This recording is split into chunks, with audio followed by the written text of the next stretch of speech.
딸각딸각 아침 짓는 어머니의 분주함과 엉금엉금 냉수 찾는 그 아들의 게으름이 상큼하고 깨끗한 아침의 향기와 나누고 더하는 즐거움을 아는 당신. 냄새가 어우러진 당신을 만나서 좋았습니다. OKSK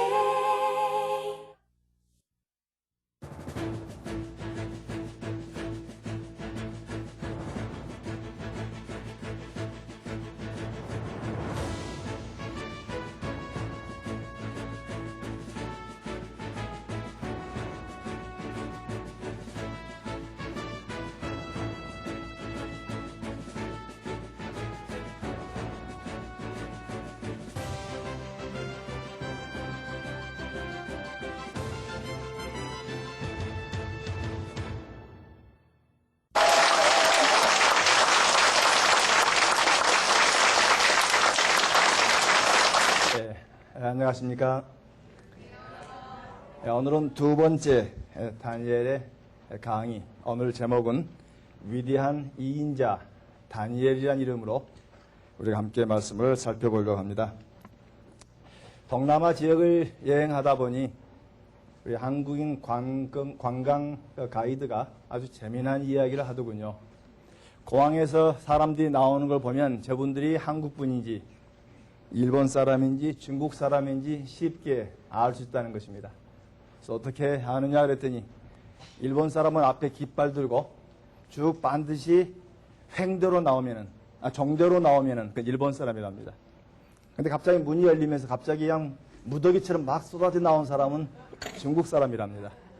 근데 뭐 한국 사람 어떻게 나오냐 했더니 문이 열리면 전부 횡대가 돼가지고 전부 1등 앞장서려고 한편에 나오는 모습을 보는 한국 사람이라는 것입니다. 우리나라 말에 뱀의 머리는 될지언정 꼬리는 되지 말라. 우리는 어린 나이 때부터 너는 1등이 되라.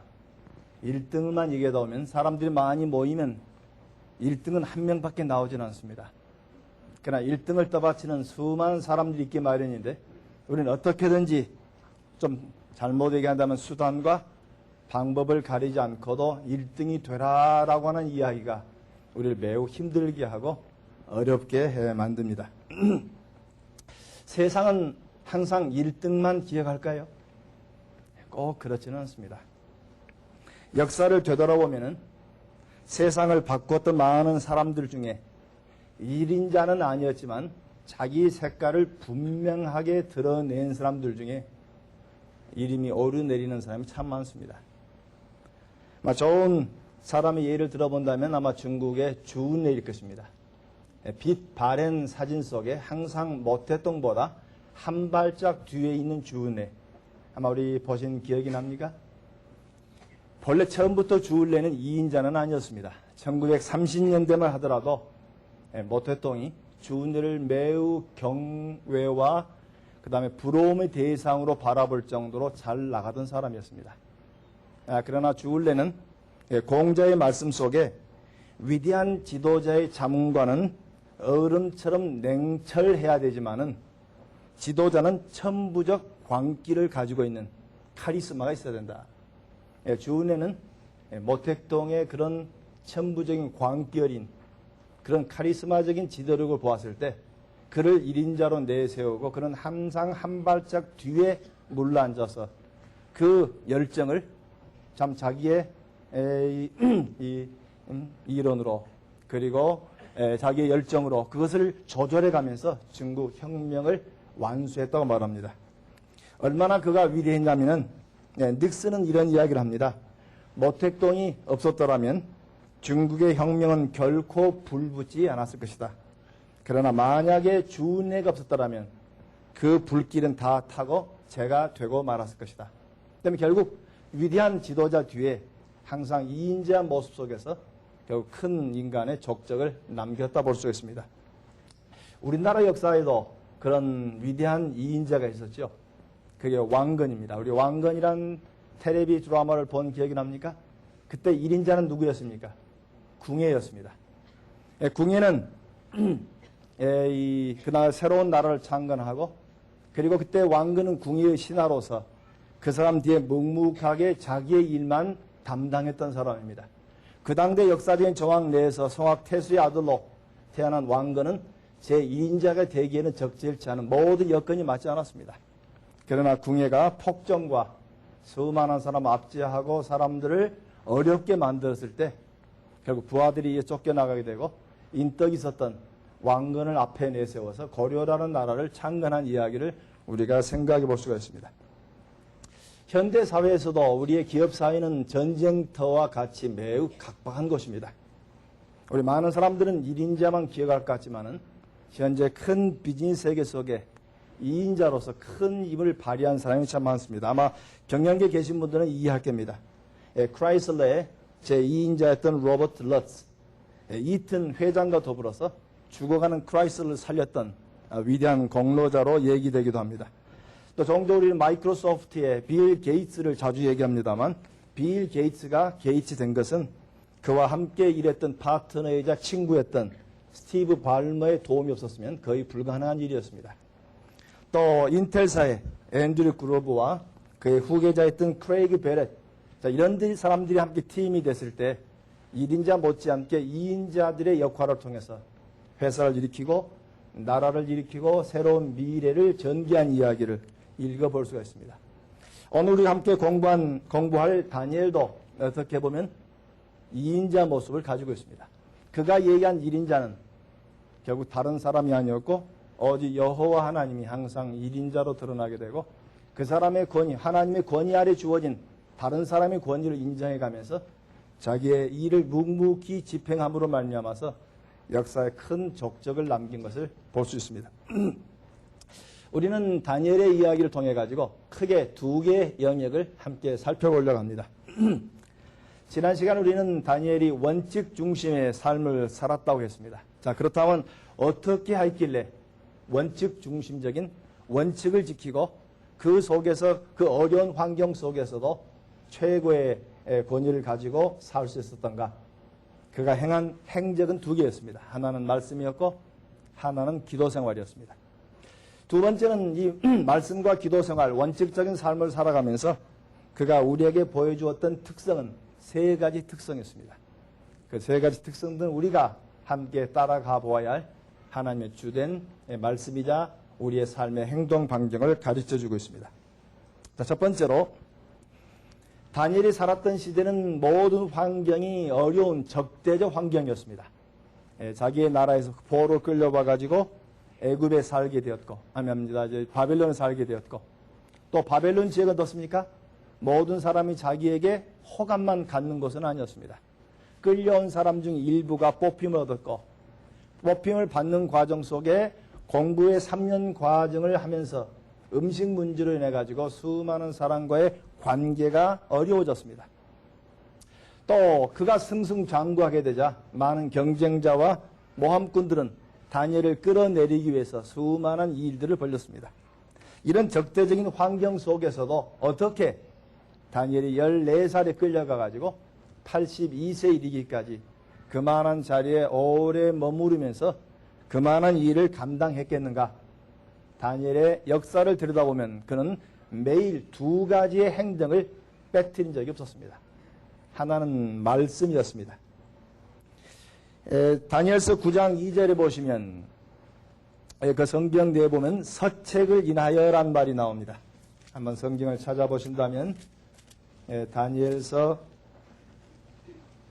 9장 2절, 통치 원년에 다니엘이 서책으로 말미암아 여호와의 말씀이, 서책이란 말은 두루마리입니다. 그 당대 예레미야가 기록했던 두루마리가 필사되어져서 다니엘의 손에 들려서 계속 연구되어졌다고 말합니다. 우리는 이 점에서 다니엘이 문득 말씀이 기억나가지고 다니엘서를 펴보았다고 말한 것은 적절하지 않습니다.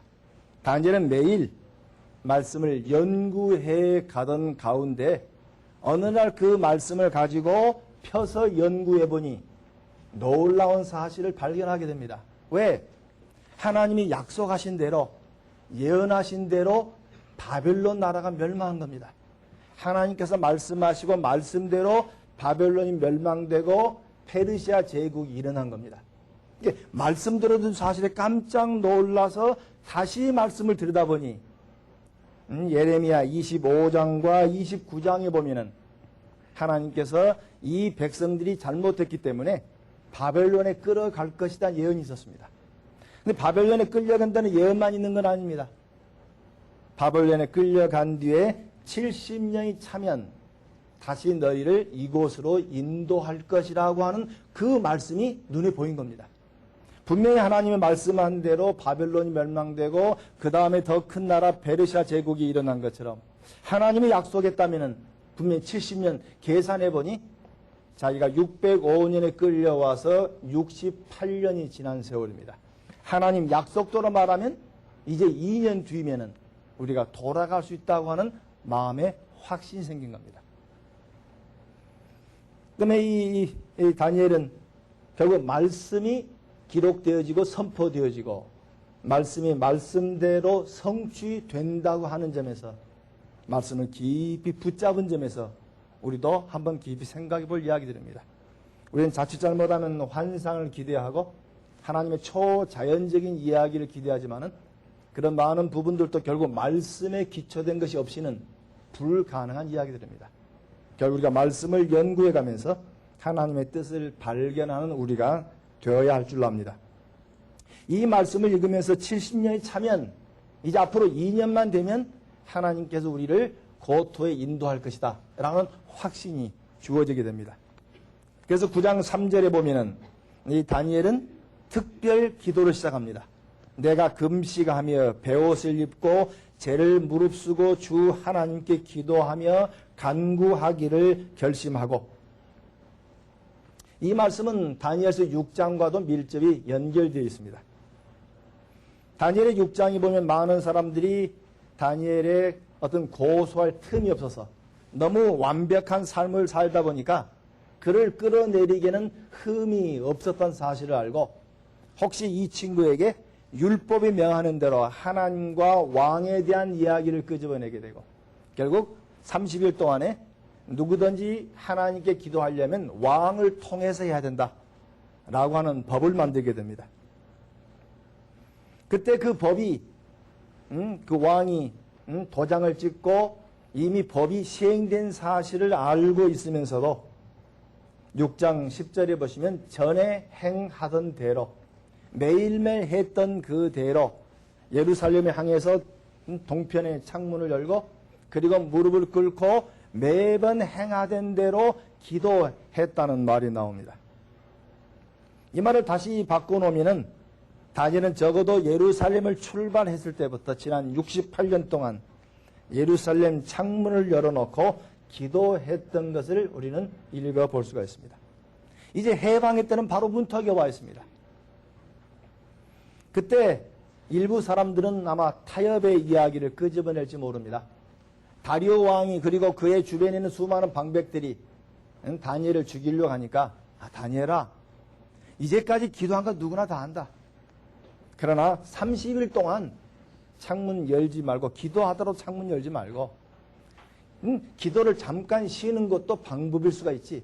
구태 왕의 손에 죽을 필요가 있느냐. 이미 많은 사람이 너를 죽이려고 하는데 하고 귓속에 대고 이런저런 타협의 이야기를 할 수 있을지 모릅니다. 그러나 다니엘은 그렇지 않고 분명히 말씀을 읽어 나갈 때 분명히 말씀대로 한다면 이제 2년밖에 남지 않았고 이제 하나님 나라가 금방 다시 열려서 우리가 고국에 돌아간다는 사실을 알고 그런 계속해서 말씀에 기초하여 기도 생활을 했다는 점입니다. 물론 그 일로 말미암아 사자굴에 던져졌지만은 하나님이 기적적으로 그를 살리신 이야기는 우리가 다 기억하는 말씀인 줄로 압니다.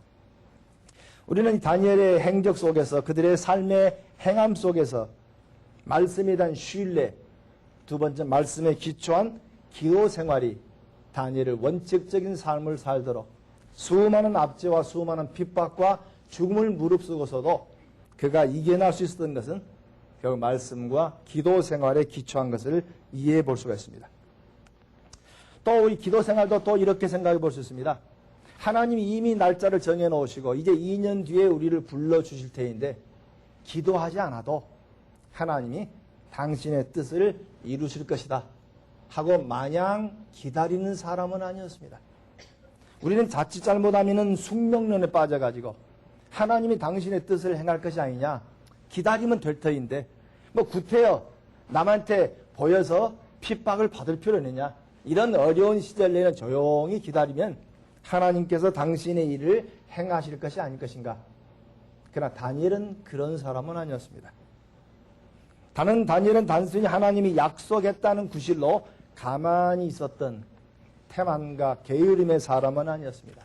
바로 그 말씀을 들여다보았을 때 더욱더 강권하여 기도함으로, 그래서 9장 3절에 보시면 바로 그 말씀을 보고 금식하고 베옷을 입고 죄를 무릅쓰고 하나님께 기도하여 간구하기를 결심하고, 그냥 조용히 있는 시간이 아니었습니다.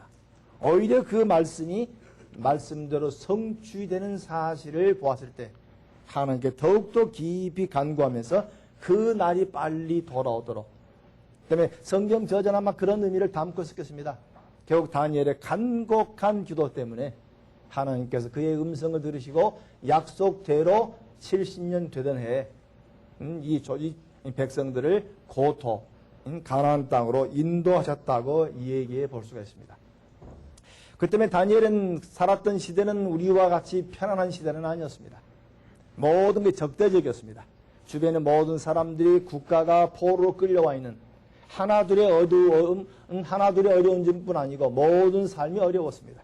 그러나 그 어려운 삶 속에서도 그가 원칙 중심의 삶을 굽히지 아니하고 말씀대로, 그리고 말씀과 기초된 기도의 삶을 통해서 그가 큰 인물이 되었다는 사실을 기억해 본다면 우리의 똑같은 도전이 될 줄로 압니다. 자, 그렇다면 크게 두 번째로 말씀과 기도에 서 있던 다니엘이 2인자로서 하나님 앞에서, 그리고 하나님이 세운 왕 앞에서 계속해서 긴 세월 동안 그 직분을 유지할 수 있고 성공적인 삶을 살았던 다니엘의 경우는 세 가지 특성을 가지고 있었습니다. 첫 번째는 다니엘의 건강한 자아입니다. 이런 대적적인, 적대적인 이런 환경 속에서도 내가 홀로 살 수 있을 수 있겠는가? 그런 부분에서는 결국 하나님과 나와의 관계 속에서 내 자신을 하나님 안에서 용납한 사실입니다. 이 말씀을 좀 이해하려면 좀 다른 각도에서 출발해 볼 필요가 있습니다. 예수님께서 우리에게 가르쳤던 여러 가지 많은 말씀들 중에 특히 구약의 말씀을 인용하면서 사랑의 이야기를 언급한 적이 있습니다. 내 이웃을 내 몸과 같이 사랑하라. 우리 많은 사람들은 그 말을 들으면 어떻게 이해합니까? 내가 어떻게든지 내 이웃을 사랑해야 된다. 내가 좀 준비가 안 됐음에도 불구하고 이웃을 사랑해야 되지 라고 생각하지만은 논리적으로 자세히 보시면 그 말씀은 이웃 사랑 전에 전제가 하나 있습니다. 내가 이웃을 사랑하되 누구와 같이? 내 몸과 같이. 내가 나를 사랑하는 것처럼 너도 다른 사람을. 그 때문에 이웃을 사랑하기 전에 먼저 주어져야 되는 것이 내가 나를 사랑하는 개념입니다. 내가 나를 사랑한다. 자기 사랑이란 말은 잘못 이해하면 이기적인, 내 입만 알고 내 가족만 알고 내 친족만 아는 그런 이기적인 부분 때문에 학자들은 자기 사랑이란 말 대신에 자기 영접이란 말을 씁니다. 다시 말하면 현재 나 된 것은 내가 마음대로 만들 수 있는 입장이 아닙니다. 살아계신 하나님이 나를 여기까지 인도했다는 사실입니다. 내 키, 내 모습, 내 형태, 내 재능, 모든 게 내가 마음대로 하는 것이 아닙니다.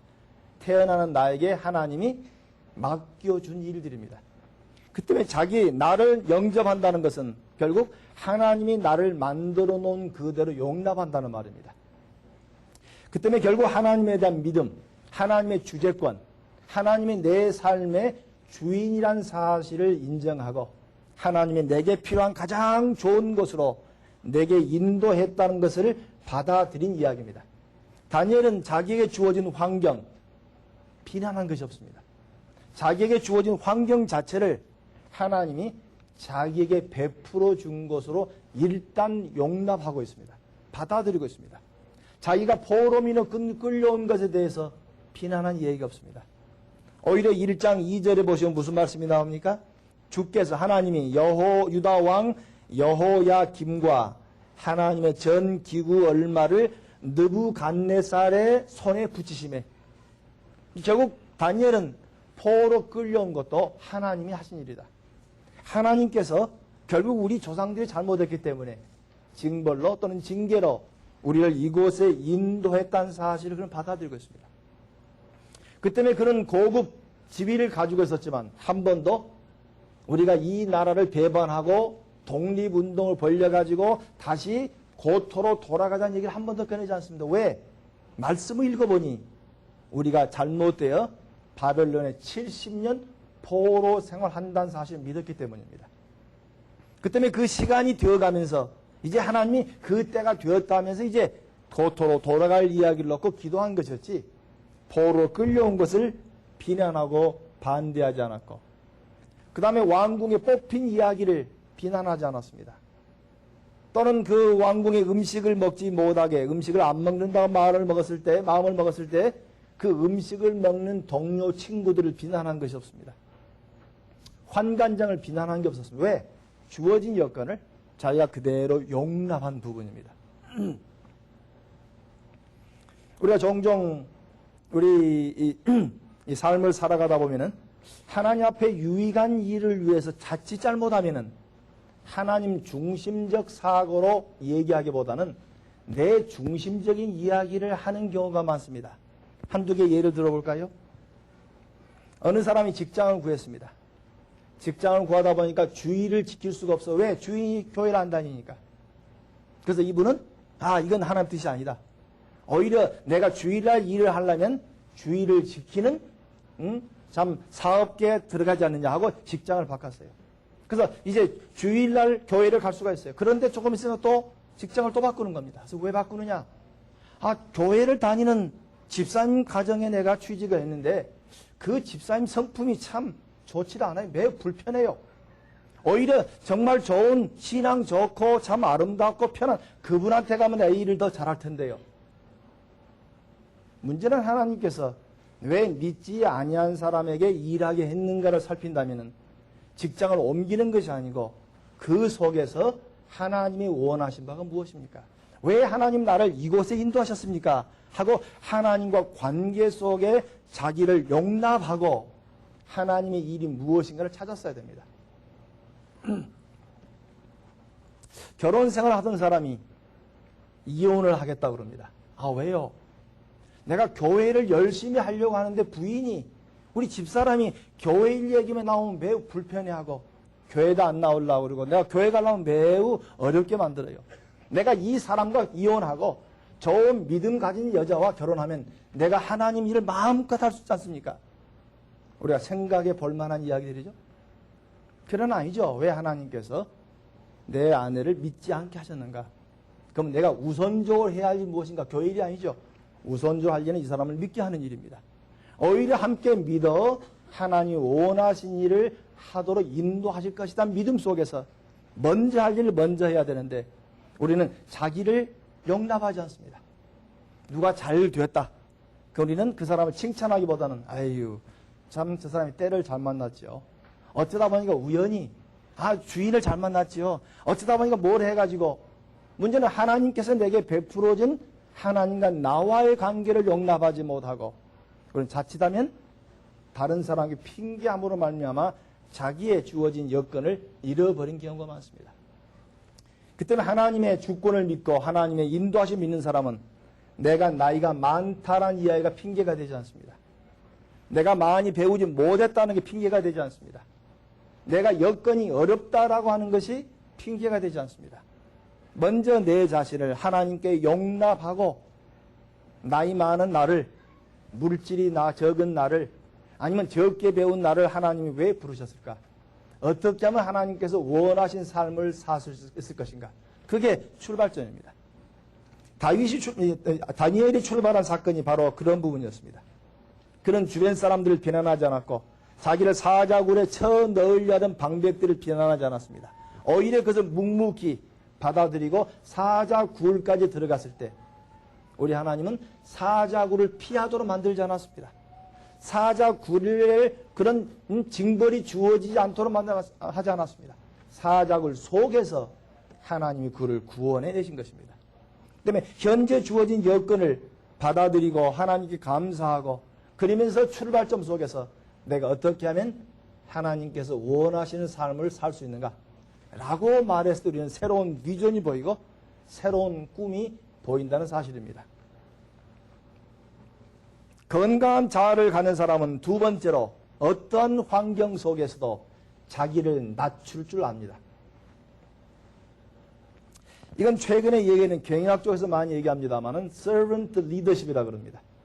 종으로서의 군림하는 자가 아니고 종이 돼서 다른 사람을 도와줌으로 말미암아 하나님의 원하신 리더십을 만들어가는 것들입니다. 우리 주님이 좋은 말씀을 하셨죠. 내가 온 것은 섬김을 받으려 함이 아니요 섬기려 왔노라. 내가 주와 선생이 되어 제자들의 발을 씻겼으니 너희도 서로 발을 씻기라 라는 말씀처럼 결국 하나님과 관계 속에 자신 있는 사람, 하나님이 나를 불러주시고 내가 어떤 환경 속에서도 하나님이 나를 들어 쓰신다라고 믿는 사람들은 어떠한 환경 속에서도 자기를 드러내지 않습니다. 오히려 주님의 이름으로 상대방을 더 높이고 칭찬하고 일으켜 세움으로 말미암아서 그들과 함께 엮어져 가면서 하나님의 일을 만들어가는 사람들입니다. 다니엘의 경우로 보면은 결국 하나님이 역사의 주재자가 되시고 우리의 모든 왕들을 세우기도 하시고 폐하시기도 하시는 하나님의 사실을 이해했을 때 하나님이 인정되어지고 하나님이 믿게 됐을 때 하나님이 세운 권위 곧 이방 왕에 대해서도 그 권위를 순복한 모습을 읽을 수가 있습니다. 로마서 13장 4절에 보시면 사도 바울이 말합니다. 우리의 정치하는 사람들 그들은 하나님의 사자가 되어서 선을 이루는 자들이다 라고 말합니다. 그 때문에 하나님의 사람들은 자기에게 주어진 자기 주변에 주어진 모든 것에 대한 권위에 대해서 순응할 자입니다. 우리는 종종 권위에 관한 얘기를 연결한다면 제5계명을 기억할 필요가 있습니다. 우리는 제5계명 얘기가 나오면 부모를 공경하라. 우리 부모에 대한 효의 얘기만 끄집어냅니다. 그러나 좀 더 깊이 그 말씀을 살피면 권위에 대한 계명입니다. 인간이 처음 창조됐을 때는 가정의 권위만 있었습니다. 가정의 권위 중에 남자가 있었고 여자가 있었고 그러나 인간이 범죄하게 되자 가정의 권위 말고 두 개의 권위를 더 주었단 말합니다. 하나는 교회 권위고 또 하나는 국가 권위입니다. 이 세 개의 권위는 마치 삼권 분립처럼 서로 견제하게 됩니다. 우리의 교육에 관해서는 가정이 책임지게 되어 있습니다. 학교가 책임진 것이 아니고 교회가 책임진 것이 아니고 부모가 자녀들을 양육하는 것이에요. 그래서 성경에 보면은 자녀 교육의 모든 책임자는 부모로 되어 있습니다. 그 다음에 두 번째는 영적인 책임은 교회 권위입니다. 세 번째는 국가의 권위죠. 국가의 권위이기 때문에 우리 주님은 가이사의 것은 가이사에게 하나님 것은 하나님께.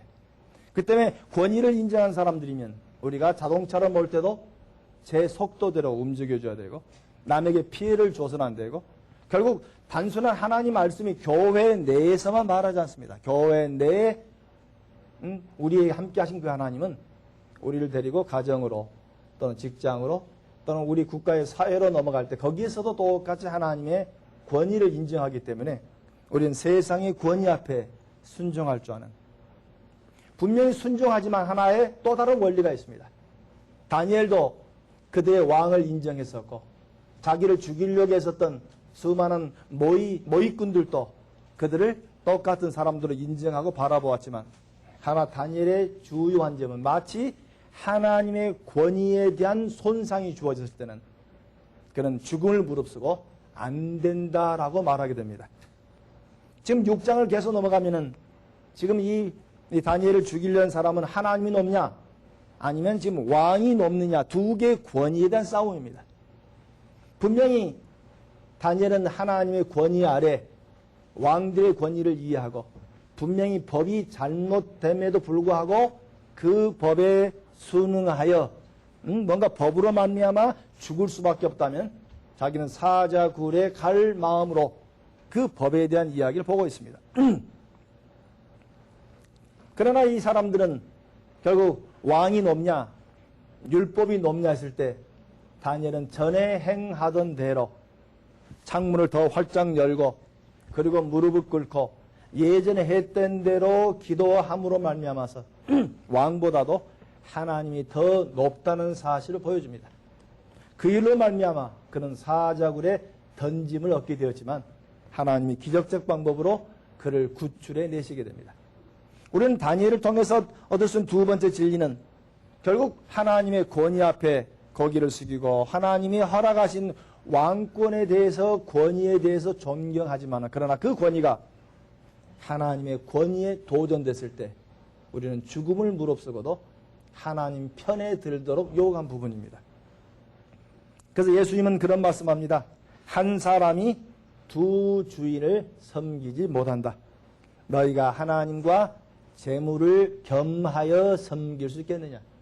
이게 결국 하나님이 앉을 자리에 다른 게 들어간다면 그게 바로 우상입니다. 때에 따라 우리의 성공이 들어가죠. 때에 따라 물질이 들어가죠. 때에 따라 우리 자식이 인류 대학 가는 것도 그 안에 들어가죠. 때에 따라 뭔가 하나님이 섬김 받아야 할 자리에 다른 게 들어간다면은 그건 잘못된 가르침이란 것입니다. 그러나 우리에게 모든 일이 주어지고 모든 일이 완벽하게 되고 좋은 결과를 냈다 하더라도 우리는 잘못하면은 어떤 좋은 일의 결과가 주어지면 우리는 뭐라고 말합니까? 이건 내가 한 거야. 내가 계획했지. 이건 내가 실발한 거야. 하서 계속에 나라는 말을 강조하기를 원합니다. 그러나 주님께서 누가복음 17장에 보시면 이 일이 잘 된다고 해서 그 종에게 살해하겠느냐? 아니다. 이 잘 되고 많은 사람의 박수갈채가 있으면 그 박수갈채에 넘어가지 말고 나는 무익한 종이라 나는 마땅히 해야 할 바를 했을 뿐입니다. 오직 하나님만이 존귀함 얻으시고 하나님만이 우리의 모든 걸 받으시는 찬송과 영광을 받으시고 우리는 단순히 하나님의 부르신 대로 이 일을 했을 뿐입니다. 사실 우리의 제1인자는 주님이시죠. 우리를 세우신 것도 우리에게 건강을 주신 것도 우리에게 달란트를 맡기신 것도 우리를 통해서 하나님이 이 일을 하시는 것도 지금 하나님께서 우리를 통해서 드러내시는 하나님의 큰 역사인 걸 기억하신다면 정말 우리를 세상에 내보내시는 하나님의 사람들로서 여러분들이 직장과 가정과 어느 곳에 머물더라도 여러분의 행적으로 말미암아 하나님의 빛과 말씀의 소금이 되었을 때 믿지 아니하는 사람들이 바로 우리를 보고 하나님께 영광을 돌리리라 믿습니다. 자, 세 번째로 거론된 얘기는 하나님과 관계가 주어지고 그리고 하나님과 이웃과의 관계 속에서 나를 낮출 수 있는 용기를 가진 사람이라면 또 이인자로서는 더 중요한 세 번째 창의적인 능력이 필요하다는 사실입니다. 창의적이란 이야기는 지금 최근에 많이 쓰는 말로는 패러다임이란 말입니다. 좀 어려운 단어겠죠? 좀 쉬운 말로 말하면 렌즈입니다. 이제까지 파란 안경을 쓰면 파랗게 보이는데 어느 날 빨간 안경을 쓰면 온 세상이 빨갛게 보입니다. 지금 우리는 너무나 빨리 변화해가는 삶을 살고 있습니다. 하나 몇 가지 예를 들어볼까요? 제임스 와트라는 사람이 기억납니까? 제임스 와트. 우리 초등학교 때 배우죠? 자, 이 불 위에 주전자에 물이 끓습니다. 물이 파르르 막 끓습니다. 많은 사람들은 주전자에 물이 끓이면 뭘 봅니까? 주전자에 물이 끓는다 생각하고 주전자를 내려놓던지 아니면 불을 끄던지 합니다. 그러나 제임스 와트는 끓는 물 주전자 속에서 뭘 본지 압니까? 힘차게 움직이는 증기기관차의 원리를 봅니다. 이 원리를 통해 가지고 그는 무거운 짐을 끌고 가는 증기기관차를 만들어내므로 말미암아 산업혁명을 이루게 됩니다. 많은 사람들은 차를 몰고 가다가 길가에 큰 돌멩이가 놓여 있으면 불평들하고 돌아갑니다. 이 돌 안 치우고 뭐 했나 하고 다른 사람을 비난합니다.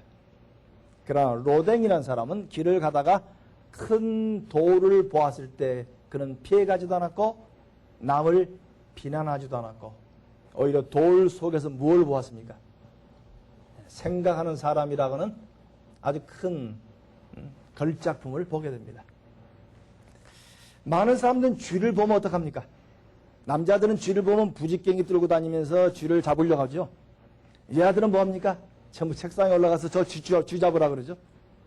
그러나 월트 디즈니라는 사람은 쥐를 보고 뭘 보았습니까? 그는 평화의 사도 미키 마우스를 보았습니다. 우리 그 일로 말하면 많은 사람이 꿈을 주었던 누구나 봅니다.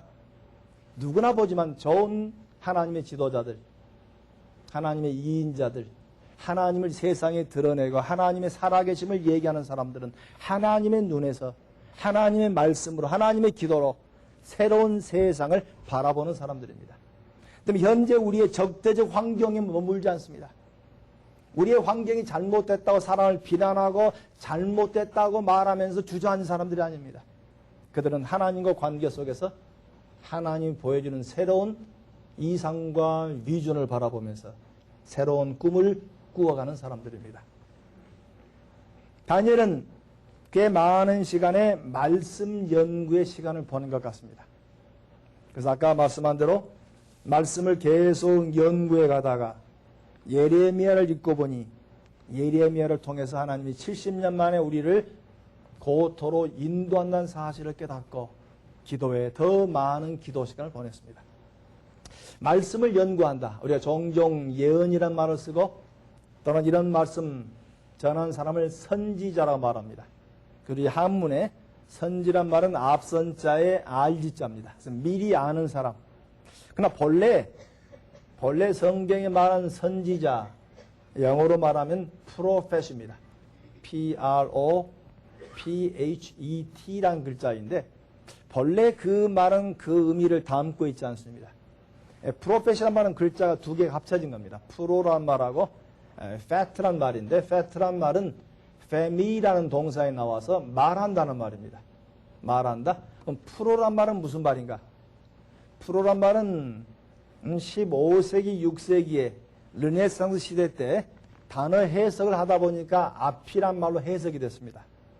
그러나 이 말이 주전 2, 3세기 히브리 성경에서 헬라 성경으로 번역될 때가 주전 3, 4세기인데 그 3, 4세기 때 히브리 말로 나비라는 말이 선지자입니다. 이 말을 프로페트로 번역했는데 그때 프로란 말은 앞이란 뜻이 아니고 누구 자리에서란 말입니다. 누구 자리에서 말한다. 다른 말로 말하면 대언입니다. 대언. 결국 하나님의 자리에서 하나님을 대신하여 말씀을 전하다 보니 미래 이야기도 포함된 것뿐입니다. 선지자라 하는 것은 미래를 예의한 사람이 아니고 하나님의 뜻을 우리에게 전하는 부분입니다. 그래서 우리 성경 고린도전서에 보면은 사도 바울이 은사에 관한 얘기를 많이 끄집어냅니다. 수많은 은사에 관한 얘기가 나오고 12장에 은사의 종류가 나오고 13장에 은사가 아무리 많아도 사랑이 없으면 아무것도 아니요. 14장 1절에 가시면 사랑에 따라 구하라 그러면서 예언을 구하라고 합니다. 특히 예언을 하려고 하라. 이때 예언이란 말은 미래를 얘기한단 말이 아닙니다. 아까 말씀한 대로 대언의 이야기. 다시 말하면 이미 완성된 말씀에 기초하여 말씀을 연구하고 말씀 속에서 하나님의 뜻을 찾아가는 일을 요구한 부분입니다. 다니엘이 살던 시대는 아직 말씀이 완성되지 않았기 때문에 미래에 대한 이야기를 눈에 보이는 환상과 이상을 통해서 보여주셨습니다. 그러나 오늘날 우리가 살고 있는 이미 신약 성경이 완성된 시대에 살고는 오늘날 우리들에게는 어떻습니까? 지금도 환상을 보여주실까요? 지금도 이상을 보여주실까요? 지금 이상과 꿈을 얘기한다면 그 사람은 거의 잘못된 사람들입니다. 하나님은 지금 꿈으로 보여주지 않습니다.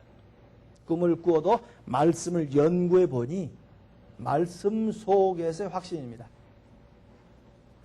우리 종종 목회자들이 그런 표현을 깼습니다. 어젯밤에 하나님께서 내게 말씀하시기를. 그럼 많은 교인들은 뭐라고 말합니까? 혹시 하나님이 어제 저녁에 의원아 하고 부르신 줄 압니다. 그게 부르지 않습니다. 말씀을 깊이 묵상 연구하다 보니 성령님을 통해서 내게 확신을 주신 겁니다. 그 확신을 주신 것은 목사에게만 줍니까?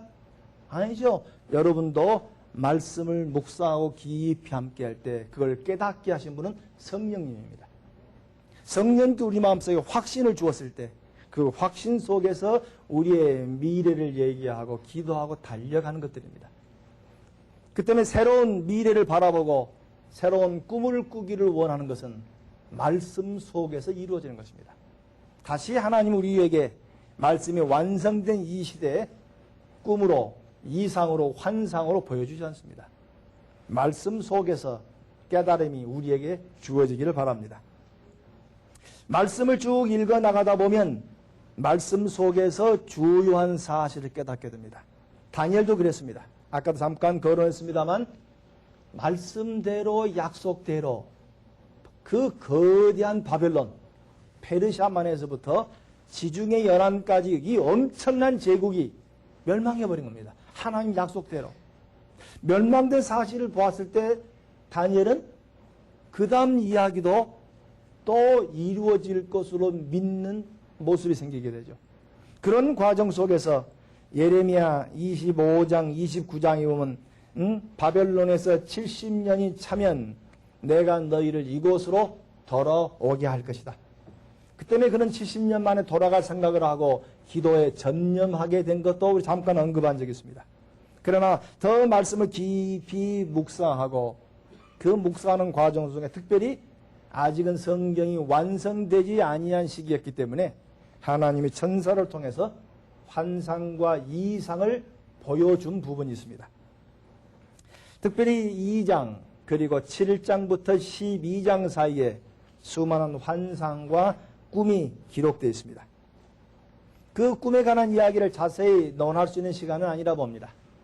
지금 우리가 살피는 것은 다니엘서 자체가 아니고 다니엘이란 인물을 검토하기 때문에 그 자세한 내용을 여기서 다룰 부분은 아닙니다. 간략하게 우리가 요약은 해볼 필요가 있습니다. 2장과 7장에 보면 이 느부갓네살의 꿈의 이야기가 나와 있고 그 다음에 환상 중에 짐승들 이야기가 나옵니다.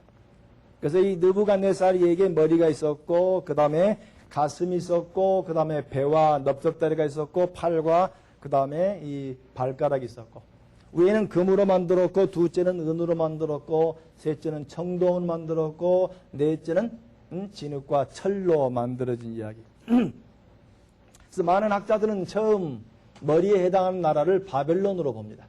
그래서 바벨론이 지나가서 두 번째 나라 메데와 페르시아 제국, 세 번째는 헬라 제국, 네 번째는 로마 제국. 성경을 자세히 읽어 나가시면 로마 제국 이외에는 다른 나라가 언급이 안 나옵니다. 지금 계속해서 바벨론, 페르시아, 헬라, 로마로 이어가면서 성경은 로마가 다스린 그때 공중에 뜨인 돌이 날아와서 나머지를 다 무너뜨린 얘기가 나옵니다. 이 뜨인 돌이 나온 그 이야기는 곧 메시아 왕국으로 봅니다. 하지만 로마 시대 때 예수 그리스도가 이 땅에 오셔서 영원한 왕국을 만드시고 그 영원한 왕국 그리스도 왕국을 대체할 다른 나라를 말하고 있지 않습니다. 이미 그리스도 나라가 이 땅에 와서 성취되어지고 그리고 다시 오실 메시아의 재림까지 계속해서 연장되어 가는 걸 얘기합니다. 메시아 오시기 전에 예수님 오시기 전에 주전 2세기에 헬라 제국에 의해 가지고 수많은 핍박이 일어났던 것처럼 마지막 주님이 재림하실 어간에 저 그리스도가 나타나서 우리에게 수많은 핍박을 할 것이라는 그림입니다.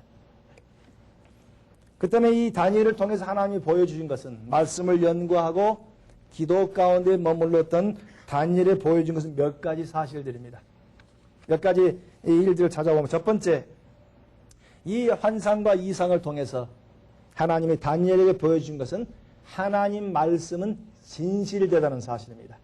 하나님 말씀은 말씀대로 성취된다는 사실입니다. 하나님 일단 말씀을 하셨으면 그 말씀은 문자 그대로 이루어져 간다는 사실을 우리에게 얘기해 주고 있습니다. 그 얘기대로 첫 번째 나라는 바벨론이 멸망된 이야기를 보고 다니엘은 깜짝 놀라게 됩니다. 단순히 주신 말씀이 아니고 말씀대로 세상 역사가 움직여 간다는 사실입니다.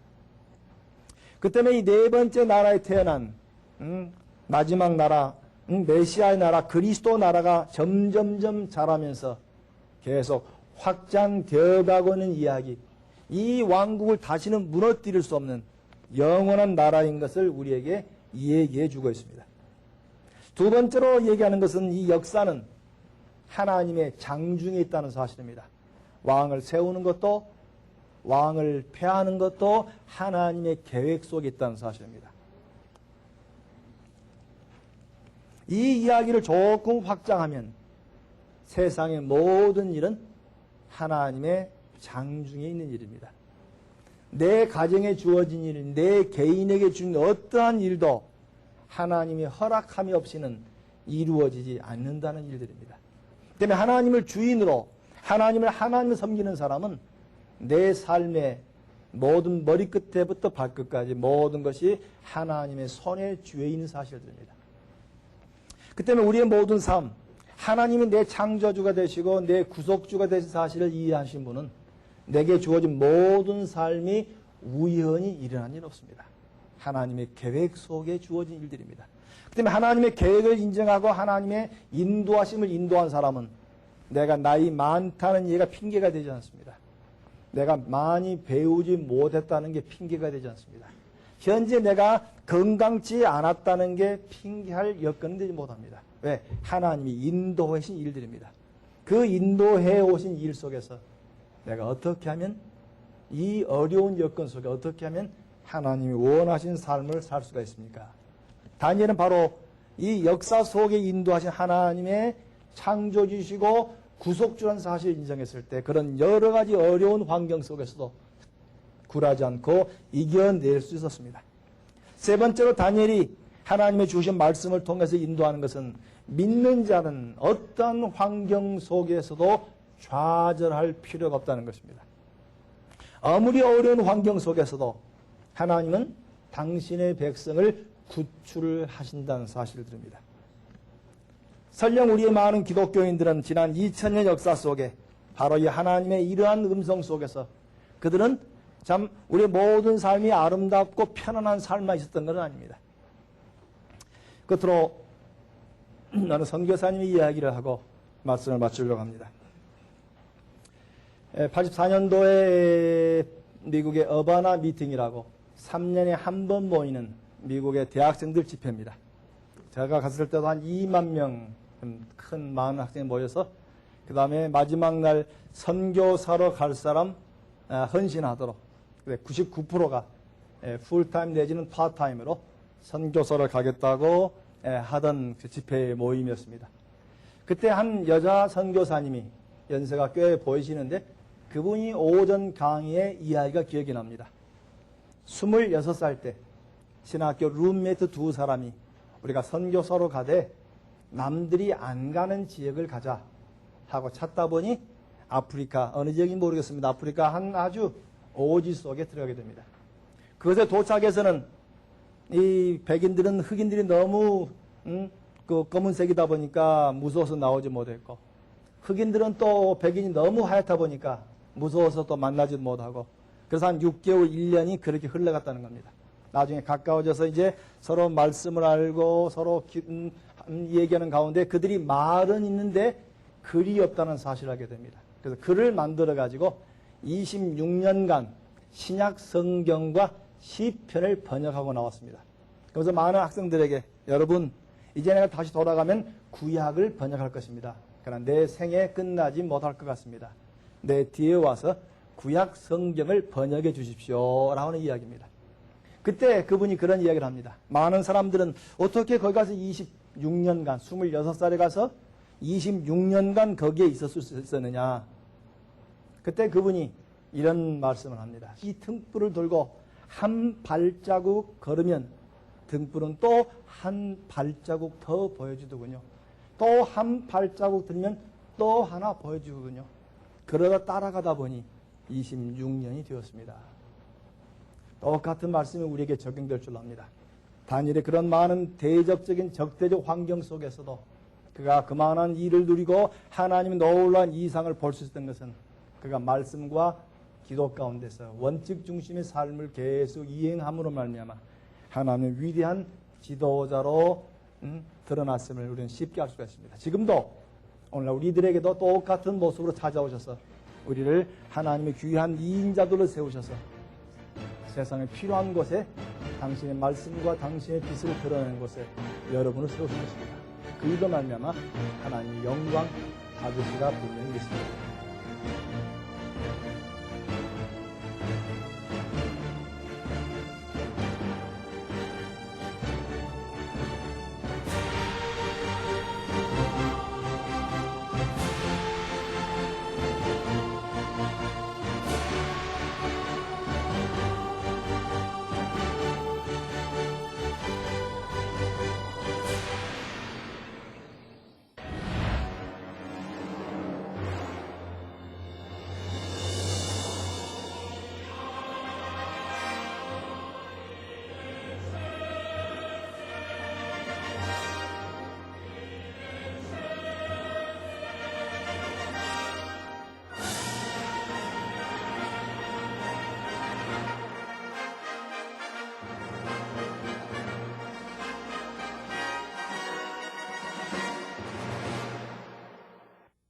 정직과 성실한 믿음의 기업 동구제약, 동구제약이 함께합니다. 사람을 소중히 여기는 건강기업 인성내추럴, 인성내추럴이 함께합니다.